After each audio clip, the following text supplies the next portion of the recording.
बहुत बहुत आशीर्वाद, साधुवाद। मैं समझता हूँ आज बहुत खुशी का दिन है। आज हमने जापान का एक महामंडलेश्वर बनाया है, बहुत ही उच्च कोटि के संत है।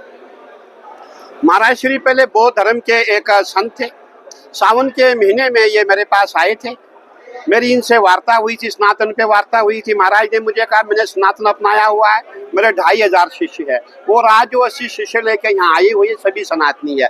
हमें बहुत खुशी होती है। देखिए ये खुशी का विषय है ही जब हमारी सनातन संस्कृति का प्रचार प्रसार देश विदेश में हो रहा है। और बड़ी बात है, बौद्ध धर्म को छोड़ करके आदमी जितने भी हमारे संत महात्मा जो बौद्धिस्ट थे वो सनातन अपना रहे हैं और सनातन पे काम कर रहे हैं। तो मुझे आशा है, मुझे उम्मीद है बहुत अच्छे संत आगे निकलेंगे और सनातन का प्रचार प्रसार करेंगे। इससे पहले भी हमने अमेरिका के महामंडलेश्वर बनाए हैं, जर्मन के महामंडलेश्वर बनाए हैं, कई कंट्री के महामंडलेश्वर बनाए हैं। परंतु मैं समझता जो महाराज श्री कुंभ मुनिपुरी इनका नाम दिया गया है और ये बहुत अच्छा काम करेंगे। और आपने देखा होगा ये व्यक्ति बहुत सौम्य है और जब ये ध्यान में बैठते 3.5 घंटे तक ये हिलते ही नहीं है।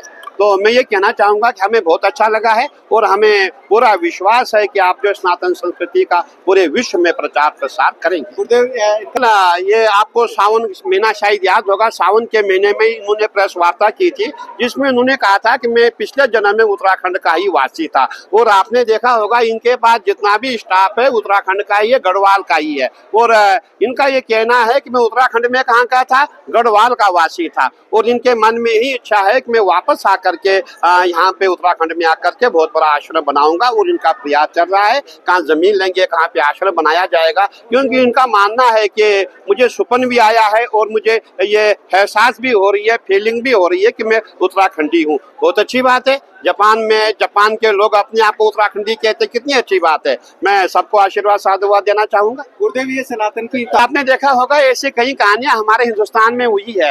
हरियाणा के हमारे एक बालक थे, उन्होंने कहा था कि मैं पिछले जन्म में वो मेरी माता थी और मेरे पिता थे और मेरी मृत्यु कैसे हुई थी वो भी वर्णन उन्होंने किया था। ऐसे कई कहानियां हिंदुस्तान में घटित हुई है। तो मैं समझता हूँ कि कोई बड़ी बात नहीं। हम सनातनी जो सनातन को मानते हैं, भगवान को मानते हैं, विष्णु को मानते हैं, शंकर को मानते हैं, शक्ति उनके साथ होती है, कुछ न कुछ तो होता ही है। साधुवाद, आज हम बहुत प्रसन्न है जो हमारी सनातन की सरकार है वो बिहार में जीत चुकी है और बहुत ही अच्छे मतों से जीत रही है। और हम सबको आशीर्वाद देना चाहेंगे, साधुवाद देना चाहेंगे। क्योंकि देखिए सनातन पे काम कौन किया है। देखिए संत किसी पार्टी के नहीं होते हैं, परंतु संत उसके हैं जो राम के हैं, संत उसके हैं जो कृष्ण के हैं, संत उसके हैं जो सनातन के हैं। अब जो पार्टी सनातन पे काम करेगी तो स्वतः हम लोग उनके हो जाएंगे। मेरी ओर से माननीय प्रधानमंत्री जी को बहुत बहुत आशीर्वाद साधुवाद। और हमारे गृह मंत्री जी ने बहुत ही अच्छा काम जो है